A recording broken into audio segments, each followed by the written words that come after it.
Deadpool e Wolverine, o melhor filme do ano, finalmente está disponível no Disney Plus. E agora dá pra fazer uma análise bem completa, com todos os easter eggs e referências dessa história que a gente acabou deixando passar antes. E eu quero começar já falando das visões do Wolverine, porque tem uns detalhes extremamente difíceis de enxergar nessa cena que eu imagino que pouca gente tenha reparado. Em um determinado momento no filme, a Cassandra Nova faz o Wolverine ter visões tensas do próprio passado. Claro, as visões da realidade do Wolverine com vários monumentos lembram muito a cena clássica de Dias de um Futuro Esquecido nas HQs, quando a Kitty Pryde estava atravessando o cemitério de heróis no campo de concentração de mutantes. Mas durante essas visões do Wolverine aparecem muitas cenas extremamente rápidas que mal dá pra ver. Algumas aparecem em 1 ou 2 frames, em frações de segundo, e só dá pra ver pausando e avançando frame por frame. Inclusive eu tive que tirar print pra mostrar pra vocês, porque os vídeos de cada uma dessas visões são tão curtos que não teria nem como usar no formato de vídeo mesmo. São exatamente 10 imagens que aparecem ao longo dessas visões. Esse Wolverine do filme é uma variante diferente da versão dos filmes da Fox. É um Wolverine de outro universo. Mas aproveitaram cenas dos filmes passados dos X-Men nessa montagem, provavelmente para não ter que filmar várias cenas novas que iam aparecer apenas em frações de segundos. E bora mostrar tudo. A primeira cena que aparece é da luta do Wolverine contra o Spike na floresta, em X-Men O Confronto Final, filme de 2006. Depois aparece uma cena do filme Logan, do Wolverine no Hotel Cassino matando um dos agentes que estavam perseguindo eles. Em seguida aparece uma imagem do Wolverine matando um soldado em uma cozinha, durante a invasão da Mansão Xavier no filme X-Men 2 de 2003. Aí vem o Wolverine matando outro soldado, dessa vez em uma floresta na batalha final de Logan. Depois também uma cena de Logan, do Wolverine no começo do filme matando um dos caras que tentaram assaltar ele no estacionamento. Em seguida aparece uma imagem do Wolverine injetando Xavier com o líquido que servia para suprimir os poderes dele, também do filme Logan de 2017. Depois disso aparece um close do Wolverine com os olhos fechados. Essa cena é de X-Men 2, quando ele estava se lembrando de tudo o que passou quando foi transformado na Arma X. É uma cena de lembranças que condiz com essa cena do filme Deadpool e Wolverine também. Depois aparece a própria cena de quando o Wolverine foi transformado em Arma X, também em X-Men 2. Aí aparece mais uma cena da luta do Wolverine contra o Spike, dessa vez de quando ele dá o golpe final e mata o adversário em X-Men O Confronto Final. Por fim, aparece outra imagem do Wolverine sendo transformado em Arma X, dessa vez uma cena de X-Men Origins Wolverine. E claro que o filme tem muito mais detalhes além dessas visões, então bora falar sobre todos esses detalhes, começando pela cena do Deadpool visitando a Terra 616, da reunião dele com o Happy Hogan na realidade principal do multiverso da Marvel, também conhecida como Linha do Tempo Sagrada. Primeiro de tudo, eu quero comentar sobre a foto do Tony Stark com o capacete cobrindo o Homem-Aranha. Eu vi muita gente falar na época que o filme saiu que o capacete estava cobrindo o Peter porque ele tinha sido apagado da foto pelo feitiço do Doutor Estranho em Homem-Aranha Sem Volta pra Casa. Mas isso simplesmente não é verdade. Primeiro porque o Deadpool visita a Terra 616 em 14 de março de 2018, muito antes do Doutor Estranho fazer o feitiço. Segundo porque a mão do Peter fazendo chifrinho em Tony Stark na foto também aparece ali. Ele não foi apagado da foto. O capacete só tá cobrindo o Homem-Aranha por causa dos direitos de imagem do personagem que pertencem à Sony. Aliás, esse capacete que cobre o Homem-Aranha é exatamente o mesmo que aquele garotinho estava usando durante a Stark Expo no segundo filme do Homem de Ferro. E a Marvel, depois de um tempo, confirmou que aquele garoto era o próprio Peter Parker quando era mais jovem. Então eles usaram o próprio capacete que o Peter Parker estava vestindo para cobrir o Peter Parker da foto. E aí é legal explicar que o feitiço que o Doutor Estranho fez alterou as memórias de todo mundo sobre quem é Peter Parker só daquele ponto em diante da linha do tempo. As pessoas só esqueceram o Peter de dezembro de 2024 pra frente na cronologia do MCU. O feitiço não alterou nada no passado, porque isso criaria um paradoxo gigantesco.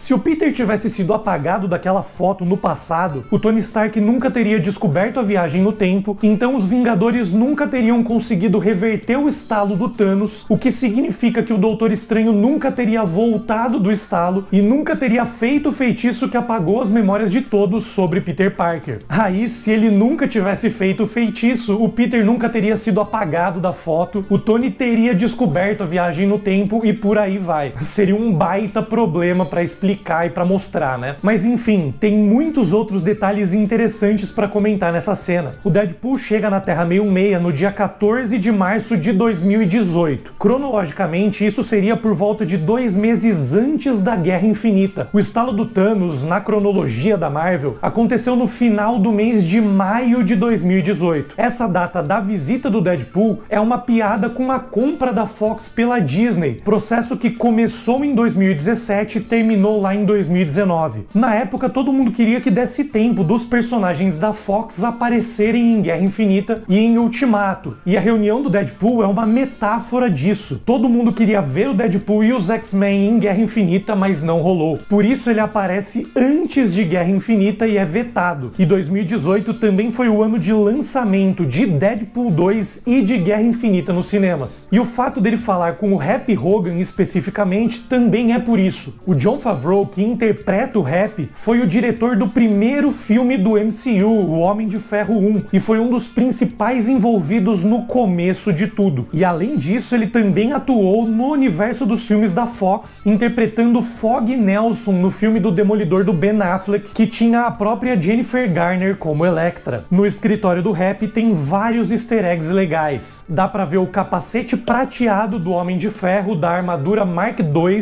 que apareceu no primeiro filme dele. Também aparece o escudo quebrado do Capitão América de Homem de Ferro 2, que Tony Stark e Phil Coulson encontraram enquanto Tony trabalhava. Também aparece a maleta da armadura Mark V, também de Homem de Ferro 2, que o Tony Stark usou na Batalha da Corrida de Mônaco. Atrás do Happy aparece o brinquedo da mesa da Pepper Potts em Homem de Ferro 2, chamado Swinging Sticks. Também dá pra ver um exemplar da revista Forbes com a Pepper na capa, o mesmo exemplar que apareceu em Homem de Ferro 3. E claro, também dá pra ver o famoso presente que a Pepper deu pro Tony no primeiro filme, a prova de que Tony Stark tem um coração. Lembrando, esse presente foi colocado no lago durante o velório de Tony Stark em Vingadores Ultimato, mas essa cena se passa anos antes disso. Outro detalhe muito interessante do escritório é que atrás do Happy aparecem as cartas colecionáveis do Phil Coulson que o Nick Fury usou para motivar os Vingadores a se juntarem no primeiro filme. Também tem um capacete de um dos drones do Homem de Ferro, que foi invadido pelo Ultron quando o robô acabou sendo criado no filme Vingadores Era de Ultron. E também tem um pôster da Stark Expo, o famoso evento das indústrias Stark. Esse pôster que aparece no filme especificamente é da edição de 1954 do evento. Essa não é a mesma edição do primeiro filme do Capitão América, que aconteceu no ano de 1943. E a abertura do filme mostra o Deadpool visitando o lugar onde o Wolverine morreu no filme Logan de 2017. Essa é a Terra 10005, o nome da realidade dos filmes dos X-Men da Fox. O Wade aparece dançando a música Bye Bye Bye do NSYNC e usando os próprios ossos do Wolverine para lutar contra os agentes da AVT. Ele chega até a vestir as garras do Wolverine nessa abertura espetacular do filme. É legal comentar que já passou um tempo desde que o Logan morreu, tanto que ele já se decompôs e só sobraram os ossos de adamantium dele. Eles também demonstram isso com o clima. No filme do Logan, a batalha provavelmente acontece no verão, quando estava quente na região. Agora tá nevando, indicando essa passagem do tempo e das estações. Mas mesmo com a passagem de tempo, algumas coisas não mudaram do filme do Logan para esse. O túmulo do Logan com a cruz formando um X está exatamente como deixaram no fim do filme de 2017. Além disso, o caminhão que foi derrubado pelo Rictor na batalha final de Logan ainda está tombado exatamente na mesma posição. Então, mesmo tendo passado um tempo desde aquela batalha, aparentemente ninguém foi até lá para limpar o local. O tronco enorme em que o Deadpool se esconde, junto com o esqueleto do Wolverine, é exatamente o lugar onde o Logan morreu no filme. Inclusive, a estaca de madeira que ele arranca do tronco é a estaca que empalou o Logan no filme na cena da morte dele. E claro que a gente tem que falar de todas as variantes do Wolverine que apareceram no filme também. A primeira que aparece é a versão do filme Logan de 2017, mas um pouquinho diferente, né? É o Wolverine que morreu e ele já se decompôs, então ele aparece na forma de um esqueleto de adamantium. Esse esqueleto é uma referência à capa da HQ Wolverine volume 3, número 48 de 2016, da história Wolverine Casualties of War. Depois aparece a variante do Wolverine baixinho, mais fiel ao visual do personagem nas HQs. Pra quem não sabe, o nome do personagem é Wolverine porque os Wolverines, ou carcajus, são animais pequenos e ferozes que atacam outros animais muito maiores do que eles. O Wolverine apareceu pela primeira vez numa revista do Hulk e era pra mostrar justamente um herói baixinho atacando o Hulk, que é gigantesco. A altura oficial do Wolverine nas HQs é 1,60 m, mas nessa cena eles até deram uma exagerada pela piada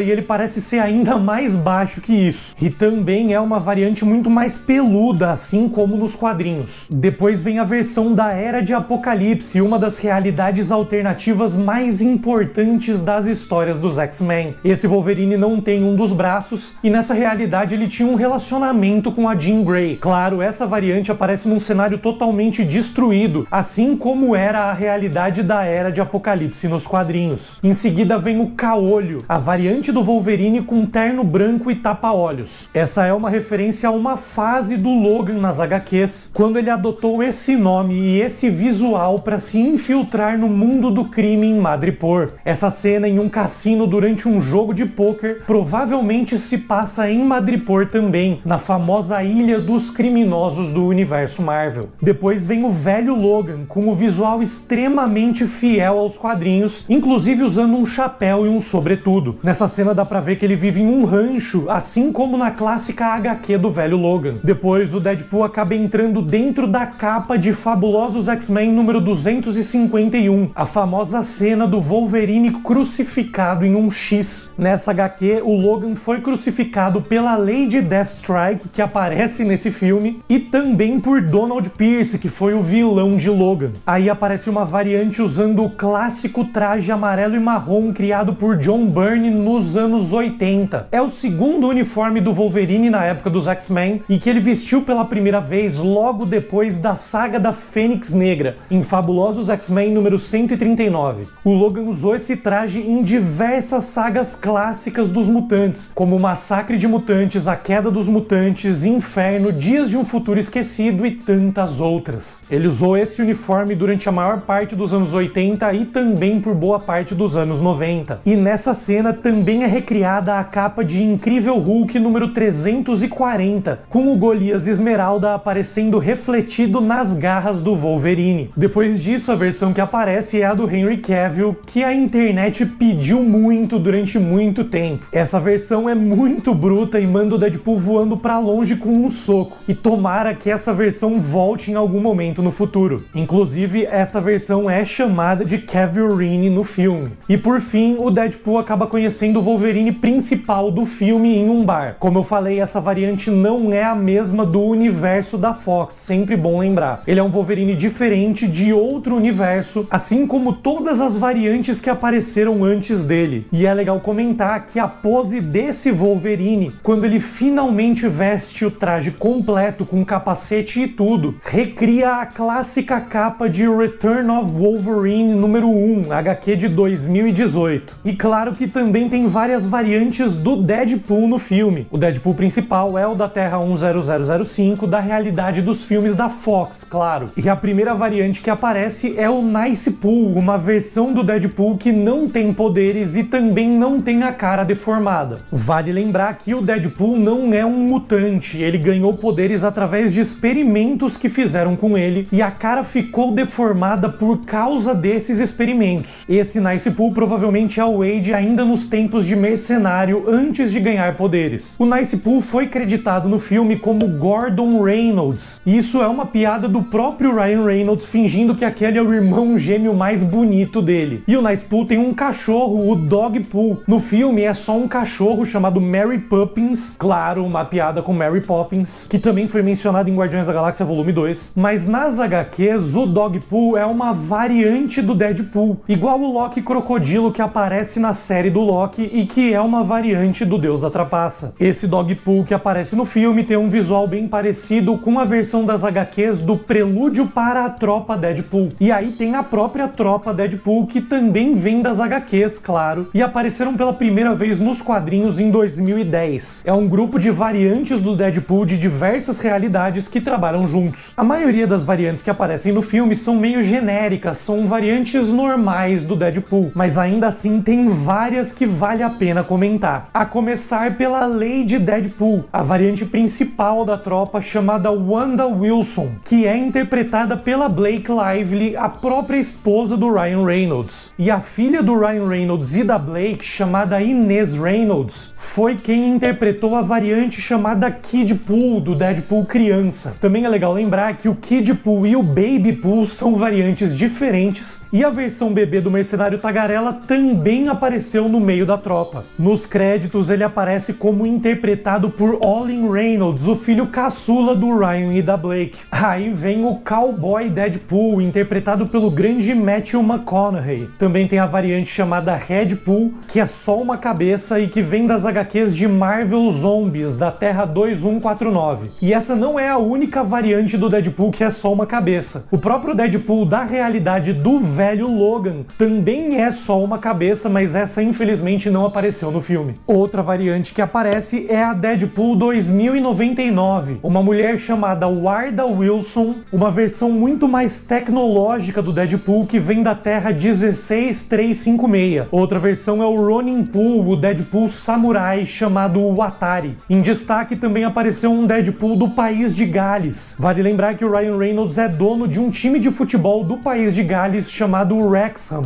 E esse Deadpool, conhecido como Welsh Pool, é o atacante do time do Ryan Reynolds. Esse especificamente é criado para o filme e não existe nas HQs. No filme também aparece uma variante chamada Golden Age Deadpool, outra versão que também vem das HQs, que usa uma máscara de gás. Outro importante é o Zenpool, que usa trajes brancos, que nas HQs é uma versão do Wade Wilson que abandonou a violência e se tornou Zen, mas pelo visto não rolou isso no filme, né? Outra versão importante é o Rei Deadpool, que nas HQs não é uma variante do Deadpool de outra realidade, mas uma fase do Deadpool da própria Terra 616, quando o Wade Wilson se tornou o Rei da Ilha dos Monstros. Tem um que parece ser uma adaptação do Death Mask, uma versão das HQs que virou vilão e assumiu o posto do Doutor Destino. E além de todos esses, tem mais alguns muito interessantes. Uma variante genial é um Deadpool que está usando as roupas de P.T. Barnum no musical The Greatest Showman, um personagem que foi interpretado pelo próprio Hugh Jackman. Também aparece o Sherlock Deadpool, uma versão detetive do personagem. Tem um Deadpool escocês usando kilt e trajes característicos da região. Uma das variantes é o Deadpool pirata, com aqueles chapéus triangulares estilo Jack Sparrow. E tem o Fatpool, uma variante que está um pouquinho acima do peso e que também vem das HQs. E também tem o Dancepool, interpretado por Nick Pauli. Mas o Dancepool não é exatamente uma variante. Na verdade, é como chamaram o dublê de dança do Deadpool na cena de abertura. Um dos que aparecem tem asas iguais às do Anjo, personagem de X-Men, o confronto final. Lembrando que o Anjo foi mencionado pelo próprio Deadpool no segundo filme dele. Um Deadpool aparece com um gorro de Papai Noel. Nas HQs tem uma história do Deadpool tentando destruir o Papai Noel, que aparentemente essa variante do filme conseguiu. Um dos Deadpools genéricos também aparece com a flecha de metal preta na cabeça, igual a da cena do segundo filme da batalha contra o Juggernaut. Tem um vestido como bobo da corte. Uma variante que aparece no final também está usando uma roupa toda preta. Esse é chamado de Canada Pool. Ele carrega uma bandeira do Canadá no peito e foi interpretado pelo dublê de Ryan Reynolds. E no fim tem o Peter Pool, que é só o Peter fantasiado. Aliás, além de vários Deadpools e vários Wolverines, é claro que a gente também tem que falar dos diversos personagens que apareceram nesse filme, porque tiveram muitas participações espetaculares. Então bora começar pelos amigos do Deadpool, a família dele, os personagens que retornaram dos primeiros filmes. Nesse filme, claro, aparece a Vanessa, o grande interesse amoroso do Wade, mas no começo do filme eles estão separados, passando por problemas no relacionamento. O Peter, que eu acabei de mencionar, era o membro sem poderes da X-Force do segundo filme do Deadpool e um dos melhores personagens daquele filme. Vanessa e Peter foram os dois personagens que o Deadpool salvou voltando no tempo em Deadpool 2. Pelo pelo menos os dois que a gente viu ele salvar. Mas nesse filme a gente descobre que ele também salvou o Shatterstar, outro membro da X-Force. E isso é curioso porque o Deadpool não foi com a cara do Shatterstar no segundo filme. Era o personagem que ele menos gostava dentre todos que ele recrutou pra equipe.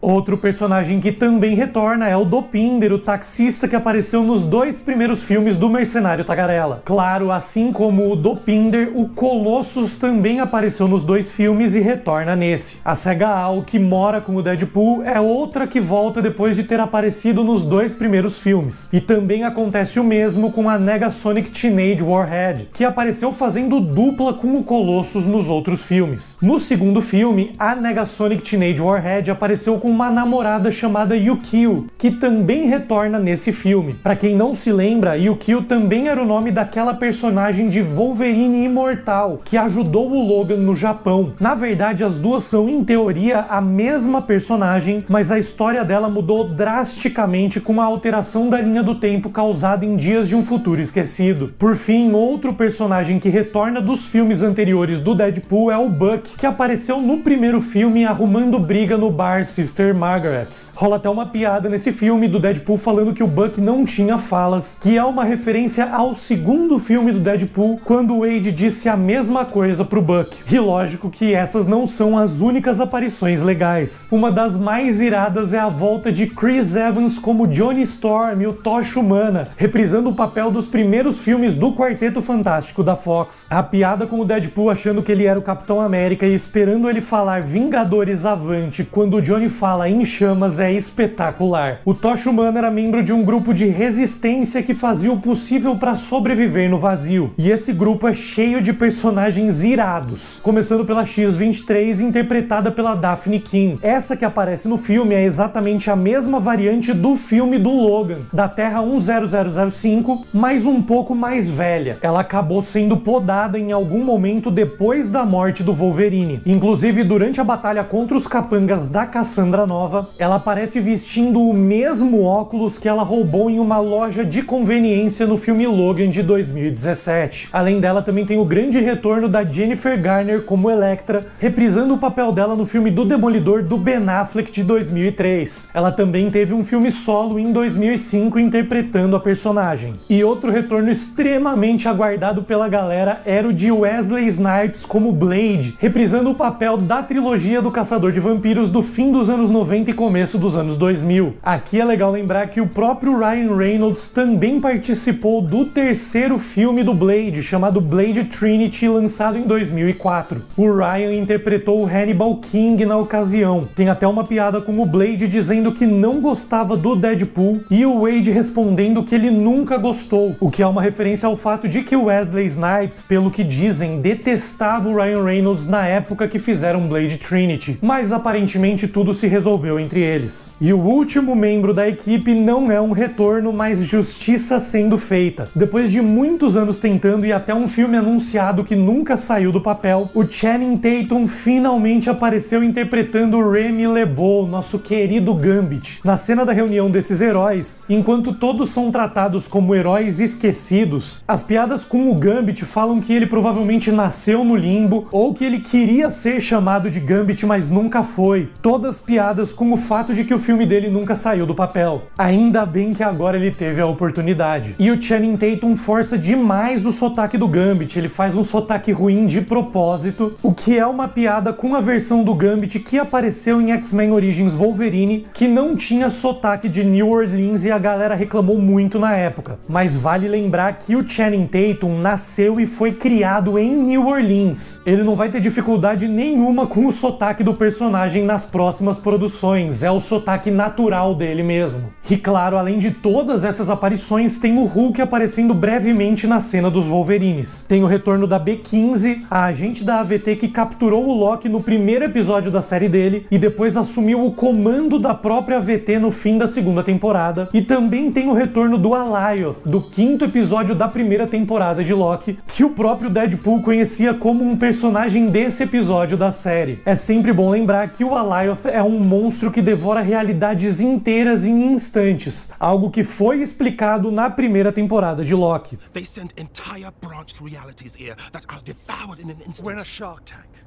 Alioth is the shark. Além disso, o dispositivo que a AVT usava para podar realidades era, na verdade, o próprio Alioth. Por isso, os dispositivos tinham uma fumaça roxa que era usada para consumir as realidades e jogar tudo no vazio. Por isso também, aquele que permanece explicou pro Loki e pra Sylvie no último episódio da primeira temporada que transformou o Alioth em arma e acabou com a guerra multiversal. I weaponized Alioth.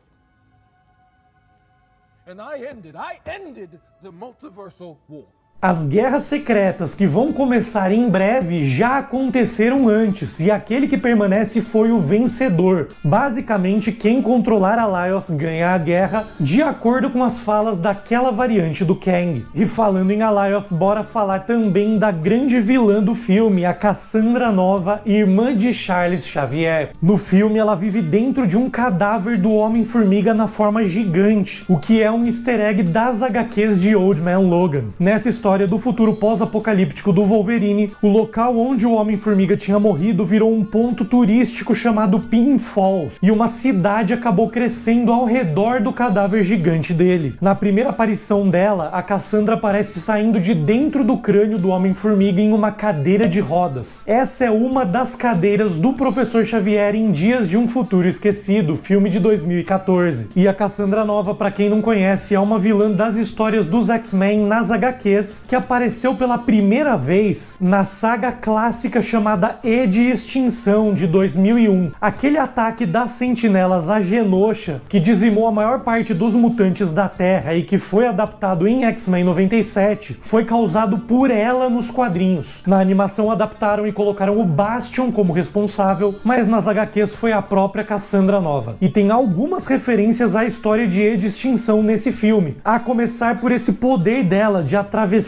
as pessoas com os dedos. No filme, ela usa esse poder para invadir a mente das pessoas e para fazer outros personagens reviverem memórias dolorosas, mas nas HQs esse poder era usado para matar os outros, na verdade. Foi exatamente assim que ela matou o sobrinho de Bolivar Trask para tomar o controle das sentinelas e atacar Genosha. No filme, ela também tem poder de regeneração, igual nas HQs. Aliás, até aumentaram os dedos da atriz digitalmente para ficar com um visual mais parecido com o dos quadrinhos, que Cassandra Nova tem dedos muito compridos e um pouco desproporcionais. A cena do Deadpool usando o capacete do Juggernaut para ameaçar ela também é uma referência a E de Extinção, lembrando que o capacete do Juggernaut é usado para neutralizar poderes psíquicos como os de Charles Xavier, e ao vestir o capacete nela, o Deadpool estava neutralizando os poderes da Cassandra, e o Wade estava ameaçando quebrar o pescoço dela com o capacete. Em E de Extinção foi exatamente isso que a Emma Frost fez. Ela aproveitou que a Cassandra estava distraída usando o cérebro na mansão dos X-Men e quebrou o pescoço dela com o capacete. Em seguida, o Pyro atira na Cassandra, o que é ainda mais uma referência a E de Extinção. Nessa história, depois da Cassandra se regenerar do pescoço quebrado por Emma Frost, o Professor Xavier deu vários tiros para tentar matá-la, mas depois de pouco tempo, foi revelado que na verdade a Cassandra Nova tinha trocado de corpo com o Xavier e foi ela quem deu os tiros, o que também casa com a fala do Wolverine nessa cena, dizendo que o Xavier jamais deixaria ele matar ela. Nas HQs, quando a Cassandra Nova tomou o corpo de Charles, ela revelou a identidade dos X-Men pro mundo e causou um caos por um tempo. Inclusive, o jeito que a Cassandra Nova mata o Tocha Humana, desintegrando a pele dele e fazendo sobrarem só os ossos, também é uma referência a E de Extinção, quando ela faz exatamente a mesma coisa com o braço do Wolverine depois que o Logan tentou atacar ela. Nessa HQ, ela desintegrou o braço dele e só sobraram os ossos e as garras de adamantium. No covil da Cassandra, dá pra ver que o trono dela é exatamente o mesmo trono do Thanos na nave dele em Guerra Infinita, mas o trono tá quebrado sem a parte do encosto das costas. Em cima do trono também dá pra ver uma versão do manto de levitação do Doutor Estranho. Esse covil parece ser revestido por dentro com a mesma tecnologia do cérebro em X-Men Primeira Classe, provavelmente para ampliar os poderes dela. E um detalhe legal é que ela mora em um cérebro também, tecnicamente. As janelas do covil são os buracos dos olhos no crânio do Homem-Formiga. Quando ela manda o Deadpool e o Wolverine de volta para a Terra 10005, ela usa um Sling Ring, aqueles anéis do Doutor Estranho. Claro, os anéis por si só não são capazes de criar portais para outras realidades, mas nesse anel dela também estão a Joia do Tempo e a Joia da Realidade, indicando que ela usou essas joias do infinito para criar o portal para outra linha do tempo, outra realidade do multiverso. Lembrando que o próprio Ultron também usou as joias do infinito para viajar para outras realidades em What If. E a Cassandra Nova tem muitos capangas nesse filme que são ainda mais participações especiais iradas. A maioria dos vilões que aparecem teve recast. Os únicos interpretados pelos atores originais são o Pyro e o Dentes de Sabre. Então bora comentar todos, começando pelo próprio Dentes de Sabre, a versão do primeiro filme dos X-Men, que retorna depois de mais de 20 anos. Era uma luta que todo mundo esperou por muito tempo e acabou durando pouco, digamos. O Pyro também retorna da trilogia original e aparece com destaque no filme. Na trilogia original, ele era um aluno do Instituto Xavier, mas depois acabou mudando de lado e se aliando ao Magneto. Além desses dois, aparecem outras versões dos personagens dos filmes da Fox, mas interpretados por outros atores. O Groxo retorna depois de aparecer no primeiro filme dos X-Men lá no ano 2000. Também rola o retorno da Lady Deathstrike, que aparece em X-Men 2, filme de 2003. Outra personagem que volta é a Callisto, a líder dos Morlocks, mas a versão de X-Men O Confronto Final, filme de 2006. No mesmo filme também apareceu o Juggernaut, a versão que também vimos retornar em Deadpool e Wolverine. Fred Dukes, o Blob, também retorna depois da aparição do personagem em X-Men Origins Wolverine, filme de 2009. Outro dos capangas da Cassandra Nova é o Azazel, que apareceu como membro do Clube do Inferno liderado por Sebastian Shaw em X-Men Primeira Classe, filme de 2011. A Psylocke também volta depois de ter aparecido em X-Men Apocalipse, filme de 2016. E não são só os personagens dos filmes dos X-Men que aparecem como capangas da Cassandra Nova. O Russo também retorna, personagem que foi vilão do filme do Justiceiro de 2004, quando Frank Castle foi interpretado por Thomas Jane. Também aparece a versão do Blade da série da Warner de 2006. Outro personagem parece ser uma versão diferente do Mercenário, vilão do filme do Demolidor do Ben Affleck. Quando o Deadpool é capturado pela AVT, ele é recebido por um personagem chamado Mr. Paradox. Esse personagem da AVT existe nos quadrinhos. Nas HQs, ele foi o responsável pelo julgamento da Mulher Hulk. E vale lembrar que na segunda temporada de Loki tinha uma personagem chamada Dox, que queria que a AVT continuasse podando as linhas do tempo, assim como o Mr. Paradox nesse filme. A Dox na série já era uma personagem inspirada no Mr. Paradox das HQs, e o nome dela era o sufixo de Paradox. Nessa cena do Paradox recebendo o Deadpool, dá pra ver que ele ainda tem uns tufos de cabelo da peruca presos na cabeça. Ele prendeu a peruca usando um grampeador, igual ele fez com a máscara do Hugh Jackman no primeiro filme. E na AVT o Deadpool praticamente maratona trechos do MCU. Vamos falar de todas as imagens que apareceram nessas telas. Elas começam com algumas cenas do Capitão América nos monitores. Primeiro vem uma cena de Vingadores 1, da luta do Capitão América contra o Loki, depois uma cena de Ultimato, dele empunhando o Mjolnir, e uma cena de Capitão América 1, com o Comando Selvagem na Segunda Guerra Mundial. Depois vem a treta do Cap contra o Homem de Ferro em Guerra Civil, o Capitão América batendo continência pro Bucky também no primeiro filme dele, e uma cena da Wanda e do Pantera Negra na Batalha do Aeroporto também em Guerra Civil. E na hora que aparecem essas três imagens, o Deadpool bate continência imitando o Capitão América. Aí vem três imagens de Capitão América 2, o Soldado Invernal. Na esquerda aparece a batalha contra o Batroc no navio, no meio o Cap aterrissando depois de derrubar um Queen Jet durante a cena da fuga dele do Triskelion, e do lado direito o Cap encarando o Bucky na batalha final no Helicarrier. As três imagens seguintes mostram uma cena do Pantera Negra na batalha final de Ultimato, todos os Vingadores juntos no começo de Era de Ultron, e mais imagens da batalha do aeroporto de Guerra Civil. Aí vem a imagem do Deadpool nos braços do Thor, que recria a cena da suposta morte do Loki em Thor 2, O Mundo Sombrio. Eles reutilizaram a cena daquele filme e o Thor está com os mesmos ferimentos na testa e no rosto, mas eles adicionaram uma cicatriz na vertical no olho direito dele, que não tinha na cena do segundo filme. Então pode ser que realmente eles decidam recriar essa cena do monitor em Guerras Secretas. Ou a cicatriz pode ser só uma indicação que é uma variante do Thor e não é a mesma da Terra 616. Tem essas duas possibilidades. Depois o Deadpool vira de costas e os monitores mostram cenas de Vingadores Ultimato. O Thor invocando raios e os martelos antes da batalha final contra o Thanos, o estalo do Homem de Ferro e o Pantera Negra chegando pelo portal para a batalha. E um detalhe legal é que nessa cena também rolou uma quebra da quarta parede, literalmente, com o Wade dando uma cabeçada na câmera e quebrando a lente. Depois as cenas mudam do MCU para Terra 10005, com várias imagens de ângulos e momentos diferentes da morte do Logan no filme de 2017, do túmulo dele ou das últimas palavras dele com a X-23. Inclusive, enquanto mostram a morte do Logan, o Mr. Paradox chega até a murmurar as últimas palavras dele. Ele já assistiu essa cena tantas vezes que até decorou as falas. E por fim, os monitores voltam a mostrar imagens da Terra 616, na verdade mostrando a cena clássica do primeiro filme dos Vingadores, quando todos se reúnem na Batalha de Nova York. Também na AVT o Deadpool ganha um uniforme novo. Vale lembrar que as duas espadas do Deadpool nos filmes anteriores se chamavam Bea e Arthur, em homenagem à atriz Bea Arthur que participou da série de TV famosa chamada Golden Girls. Agora, no lugar dos nomes da atriz, na base das espadas estão as letras B, S, D e R. Essas iniciais são uma referência aos nomes das 4 personagens principais dessa série: Blanche, Sophia, Dorothy e Rose. E claro, essas novas katanas são feitas de adamantium. As pistolas do Deadpool ainda têm a frase "sorria e espere o Flash" escrita no buraco por onde sai a bala, igual nos filmes anteriores. É legal também falar sobre todos os vários easter eggs que aparecem no vazio, começando pelos carros que os vilões pilotam. Primeiro, claro, temos que falar do carro do Quarteto Fantástico, chamado Fantasticar. Esse carro apareceu pela primeira vez nas HQs em Quarteto Fantástico número 8, no ano de 1962. O modelo que aparece em Deadpool e Wolverine também é muito semelhante ao que aparece nas HQs do velho Logan, um carro que tinha sido roubado por vilões, igual acontece no filme. A própria cena de corrida no deserto, além de ser uma homenagem a Mad Max, também parece ser uma referência às HQs do velho Logan quando aconteceu a mesma coisa. Outro carro pilotado pelos capangas da Cassandra Nova é a van de cupcakes de Cavaleiro da Lua, que foi dirigida por Steven Grant na cena de perseguição do primeiro episódio da série. Em seguida temos o carro do Caveira Vermelha da Segunda Guerra Mundial, que apareceu no primeiro filme do Capitão América, mas esse tem algumas alterações. Primeiro, no lugar do logo da Hydra no capô, aparece uma imagem do capacete do Homem de Ferro. O carro também tem uma pintura de chamas na lateral, igual ao carro do Homem de Ferro no primeiro filme dele, o próprio carro que fez o Tony Stark ter a ideia da armadura ser amarela e vermelha. Também tem um tanque de guerra branco e uma espécie de plataforma sendo puxada por motos como se fossem cavalos. Entre essas motos aparece a moto do Capitão América que ele usou durante a Segunda Guerra Mundial no primeiro filme dele, e também as motos dos agentes da Hydra que perseguiram o Capitão América no mesmo filme. A primeira treta entre o Deadpool e o Wolverine no filme acontece no mesmo lugar que apareceu no episódio 5 da primeira temporada de Loki, mas ao invés de um gramado, o lugar está com um clima de deserto. Provavelmente podaram algum deserto que caiu ali, ou os próprios vilões que trabalham para Cassandra Nova devastaram o lugar. Na cena em que o Deadpool está caído no chão, antes de começar a batalha do Deadpool com o Wolverine, aparece uma garrafa de Pingo Doce, o refrigerante brasileiro fictício que apareceu no filme Incrível Hulk de 2008, com Edward Norton interpretando Bruce Banner. É o mesmo refrigerante que caiu uma gota do sangue do Hulk e o Stan Lee bebeu na clássica aparição dele nos filmes. E embaixo da garrafa aparece a capa de Guerras Secretas número 5, com o rosto do Doutor Destino e os Beyonders. Essa é a edição das Guerras Secretas de 2015, que é a edição que vai ser adaptada nos próximos filmes dos Vingadores. A versão em que as Guerras Secretas foram, na verdade, uma guerra multiversal entre diversas realidades. O capítulo 5 é justamente o que mostra como foi criado o mundo bélico bélico, onde acontece a maior parte dessa história, indicando que o próprio vazio vai ser o lugar onde as guerras secretas vão acontecer no MCU. O mundo bélico nessa história das HQs era um espaço composto por diversos pedaços de diversas realidades do multiverso, exatamente como o vazio no MCU, que mistura pedaços das diferentes linhas do tempo que acabaram sendo podadas. Durante a batalha do Deadpool e do Wolverine dá pra ver vários easter eggs interessantes. Primeiro aparece um capacete do Thor muito mais fiel ao visual dos quadrinhos. Também aparece o escudo do Capitão América da Hydra, de um arco de Steve Rogers das HQs de 2014. Claro, também aparece uma versão gigantesca do logo da 20th Century Fox, que fez os filmes dos X-Men no passado, mais uma piada com a compra da Fox pela Disney e com o fato também de que vários personagens desses filmes foram podados e estão no vazio também. Outro easter egg que aparece com destaque é a CN Tower, um ponto turístico de Toronto. Lembrando que o Ryan Reynolds é canadense e ele sempre coloca referências ao Canadá nos filmes do Deadpool, sem contar que o próprio Deadpool e o Wolverine, os dois personagens, também nasceram no Canadá. Nessa região da batalha também aparece a mesma caravela que apareceu no episódio 5 da primeira temporada de Loki e também o mesmo Helicarrier daquele episódio. Além disso, também dá pra ver uma tenda de circo ao fundo, que é a mesma tenda que apareceu em WandaVision, quando a Feiticeira Escarlate expandiu o Rex e transformou a base de operações da SWORD em um circo. Em outro momento, no vazio, também dá pra ver a ponte Golden Gate de São Francisco, a famosa ponte da cena do Magneto em X-Men o confronto final. Também aparecem várias pirâmides do Egito, da região que apareceu no episódio 5 da série do Loki, e também onde a Ravonna foi parar no último episódio da segunda temporada. E além disso, também aparecem narvas, aqueles animais roxos do vazio da série do Loki, que tem uma bola flutuante no lugar da cabeça. Na cena que o Deadpool e o Wolverine ganham um carro emprestado do Nice Pool, também aparece um navio chamado Conquistador, que vem das HQs dos X-Men. Esse navio apareceu em HQs dos Mutantes entre 2006 e 2007. A primeira aparição do Conquistador aconteceu em X-Men Volume 2, número 189, e o navio foi destruído em X-Men Volume 2, número 199. Enquanto eles atravessam o vazio de carro, também dá pra ver várias versões das naves redondas do Thanos de Guerra Infinita. Outro easter egg legal do vazio é o Palácio Real de Valaskjalf, aquele mega palácio de Asgard. Esse palácio asgardiano que aparece no vazio no filme pode até ser o da própria realidade da Sylvie, que acabou sendo podada na série do Loki. Em seguida também aparece a Benatar, a segunda nave dos Guardiões da Galáxia, que substituiu a Milano depois dela ter sido destruída em Guardiões da Galáxia Volume 2. Quando o Deadpool e o Wolverine fogem do covil da Cassandra Nova, eles usam a perna de uma das sentinelas de Dias de um Futuro Esquecido para sair voando de lá. E com isso eles chegam em uma lanchonete. Esse lugar onde eles comem e conversam é chamado de Joe's Diner, que é um restaurante das HQs e que aparece em histórias dos Jovens Vingadores e do Rei do Crime. Durante a luta do Deadpool com o Wolverine também aparece o cadáver gigante de um Leviatã Chitauri. E no carro dos vilões, que tem um imã que puxa o Deadpool e o Wolverine, o braço que carrega o imã é o Canadarm, um braço robótico criado pelos canadenses na década de 1980 e emprestado para a NASA para ser usado em missões espaciais. Na caverna onde os heróis vivem no vazio também tem muitas referências e easter eggs interessantes, a começar pela estátua da Wanda da Montanha Undagor, que apareceu em Doutor Estranho no Multiverso da Loucura. Essa estátua fica no teto do esconderijo deles. O Deadpool acorda na cama do Hulk de Sakaar, que apareceu em Thor Ragnarok. No esconderijo também tem muitas bebidas, como a cerveja mexicana Dos Equis e o whisky de várias marcas, como Jim Beam, Jack Daniels e Red Label. O Wolverine começa tomando uma garrafa de Jim Beam, mas depois que ela é destruída pelo Gambit, ele pega uma garrafa de Jack Daniels para continuar bebendo. Obviamente também tem várias armas nesse quartel-general dos heróis e alguns itens para lazer. Eles têm uma cestinha de basquete pendurada na parede e até uma mesa de xadrez, na qual eles aparentemente usam tampas de garrafa de cerveja para jogar damas. Também tem a mesa da nave da Carol Danvers em As Marvels. Além das diversas aparições, também rolaram várias menções a personagens ao longo do filme. Reed Richards, o Senhor Fantástico, foi mencionado pelo Tocha Humana. Os heróis também mencionam Magneto, Demolidor e Mercúrio, dizendo que todos acabaram sendo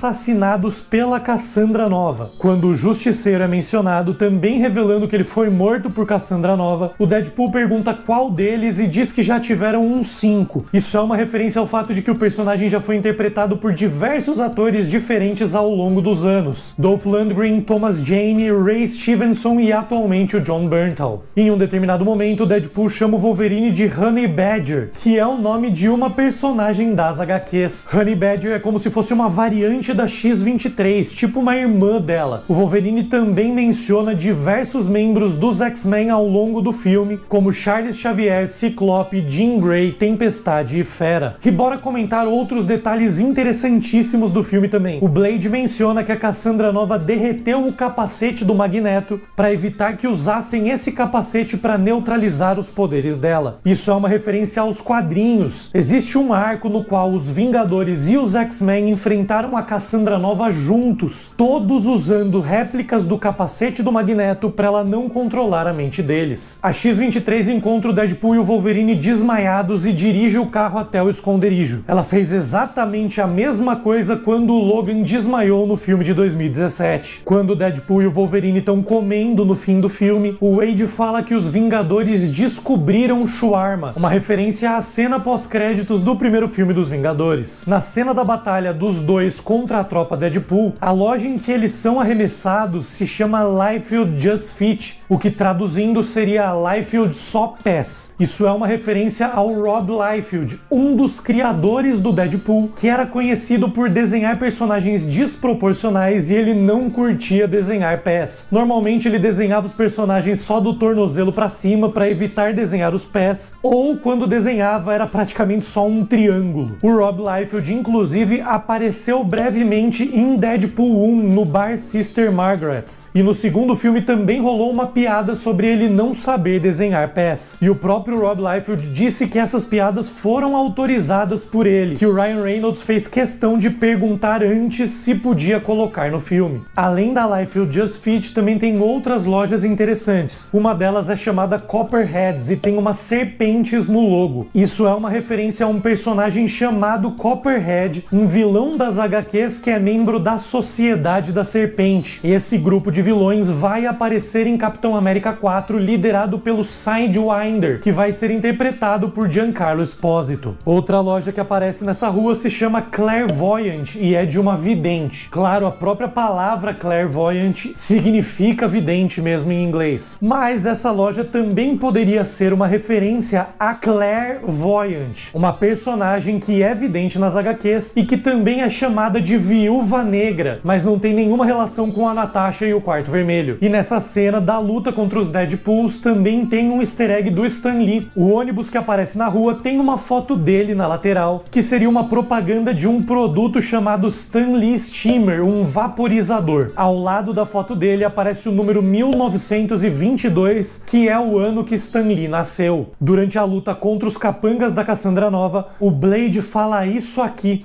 Some motherfuckers still trying to ice skate up here. Essa frase é uma referência ao primeiro filme do Blade, lá de 1998, quando ele falou exatamente a mesma coisa durante a batalha final contra Deacon Frost. Some motherfuckers are always trying to ice skate uphill. Quando o Deadpool vê o Hulk naquela montagem dos Wolverines, ele repete a frase que o Loki falou pro Hulk em Vingadores 1, antes do Hulk espancar ele, mas trocando o "eu sou um deus" por "eu sou o Jesus da Marvel". I am a god, you dull creature. I'm Marvel Jesus, you dull creature, and I will not... Quando ele atravessa o portal voltando pra AVT e carregando o Wolverine, ele também solta um "on your left", a famosa frase do Capitão América pro Sam no segundo filme, quando os dois estavam correndo, que depois o próprio Sam repetiu na cena clássica dos portais de Vingadores Ultimato. Algumas vezes durante o filme, o Deadpool fala que sonhou muito tempo com esse team up. Isso é uma referência a uma série de HQs chamada Marvel Team Up, que sempre colocava dois heróis juntos em aventuras, muitas vezes parcerias inesperadas ou diferentes. Em um determinado momento do filme, o Wolverine chama o Deadpool de God's Perfect Idiot, uma referência aos créditos de abertura do primeiro filme do Mercenário Tagarela. Durante a primeira treta do Wolverine com o Deadpool, o Logan enfia as garras no Deadpool Deadpool e ergue ele acima da cabeça. Provavelmente uma referência à cena que o Deadpool usa as espadas para fazer a mesma coisa com um dos capangas do Francis no primeiro filme. O Deadpool fala que usa vermelho para os vilões não verem ele sangrar, uma referência a uma fala dele em Deadpool 1. E claro que ele faz piada dizendo que o amarelo que o Wolverine usa também seria útil. Aliás, o Deadpool fala que o traje do Wolverine parece dos LA Rams, time da NFL, que também são azuis e amarelos. Deadpool também faz uma referência ao Scoutmaster Kevin, um personagem que ele também mencionou no segundo filme. No começo da briga dos dois no carro, o Wolverine bate a cabeça do Deadpool no rádio do painel. Nessa hora começa a tocar muito rapidamente a música The Greatest Show, a principal da trilha sonora do musical The Greatest Showman do Hugh Jackman. Mas logo em seguida o Wolverine bate a cabeça do Deadpool no rádio de novo e a música muda para You're the One That I Want, do musical Grease nos tempos da brilhantina. E é legal lembrar que essa parada do rádio mudando de música com o Deadpool batendo a cabeça também rolou na sequência de abertura do primeiro filme dele. Na última cena do filme, quando todos estão reunidos, eles estão comendo uma pizza chamada Feige's Famous, uma clara piada com o Kevin Feige, presidente do Marvel Studios. Essa mesma pizza também apareceu no primeiro filme do Deadpool. Na festa de aniversário do Wade, toca Angel of the Morning de fundo, a mesma música da abertura do primeiro filme do Deadpool. O Wolverine bêbado no começo do filme, com dificuldades de usar as garras, é muito semelhante ao que acontece no próprio filme do Logan, quando ele também teve dificuldades. E claro que o Deadpool aproveitou para fazer piada com ereção. E não é a única. Na sequência de abertura, o Deadpool fala que existem 206 ossos no corpo humano, o que é verdade. Mas ele também fala que existem 207 se ele está assistindo Gossip Girl. Essa é outra piada com ereção, e a menção é sobre Gossip Girl justamente porque a Blake Lively, esposa dele, é a protagonista da série. Nesse filme também tivemos a volta da espaguetificação de universos, um conceito apresentado na segunda temporada de Loki. Mas claro, o Wolverine e o Deadpool conseguiram evitar os planos da Cassandra. A cena do Deadpool e do Wolverine de mãos dadas, fazendo um sacrifício para salvar aquela realidade, lembra muito a cena clássica de Guardiões da Galáxia Volume 1, quando todos deram as mãos para segurar a Joia do Poder. Uma parada legal de comentar também é que o Wolverine principal do filme claramente conhece os Vingadores. Fuck the Avengers. O que significa que no universo dele os Vingadores existem, diferentemente do universo da Fox e até dos universos dos Homens-Aranhas do Tobey Maguire e do Andrew Garfield, por exemplo. The Avengers? Yeah. That's great. Thank you. What is that? Is that a band? Are you in a band? E a X-23 aparece de volta na última cena do filme. Esse é o universo dela, a Terra 10005, mas ela tá no passado da própria realidade e não em 2029, ano que se passa a história de Logan. Mas provavelmente com essa chegada dela no passado, isso deve ter criado uma ramificação e o futuro vai ser diferente do que ela conhece. Esse retorno também abre espaço para os outros membros do grupo voltarem, já que mostra que a B-15 cumpriu a promessa de tentar salvar os heróis que ajudaram o Deadpool e o Wolverine no vazio. O encerramento do filme é uma bela homenagem ao universo da Marvel dos filmes da Fox, mostrando cenas dos filmes e dos bastidores de cada uma das produções, desde X-Men até Quarteto Fantástico e Elektra. E o próprio filme serve como um capítulo final dessa fase, uma despedida desse universo, agora que os personagens que estavam com a Fox voltaram de vez pra Marvel. E a cena pós-créditos é só uma piada. Na real, o Tocha Humana fala até mais coisas do que o Deadpool contou pra Cassandra Nova. Essa cena pós-créditos também lembra bastante a cena pós-créditos de Homem-Aranha de Volta pra Casa, que era também só uma piada envolvendo Chris Evans, mas claro, naquela ocasião foi como Capitão América. E aquele filme do Homem-Aranha era o Homem-Aranha voltando pra Marvel, com a Marvel podendo usar, igual Deadpool e Wolverine também é a volta dos personagens pra Marvel. Todo esse filme prepara o terreno para as Guerras Secretas. A edição de 2015 das Guerras Secretas nas HQs é a versão que vai ser adaptada no MCU, nos próximos filmes dos Vingadores. Essa é a saga das incursões e da Guerra Multiversal. Nessa saga, as Guerras Secretas acontecem no mundo bélico, como eu falei, que era composto por vários pedaços de diferentes realidades, todos remendados para formar um mundo só. Isso é exatamente o que acontece com o vazio na série do Loki e nesse filme. Então dá para entender que o vazio vazio vai ser mesmo o mundo de batalha das Guerras Secretas. Claro, eu já tinha comentado sobre isso, mas o que é importante lembrar também é que nas Guerras Secretas todo o mundo bélico era comandado pelo Doutor Destino e ele tinha barões que cuidavam de cada região específica desse mundo. A Cassandra Nova, nesse filme do Deadpool, é basicamente uma baronesa, comandando um exército e dominando uma região específica do vazio. Ela, portanto, pode ser uma das baronesas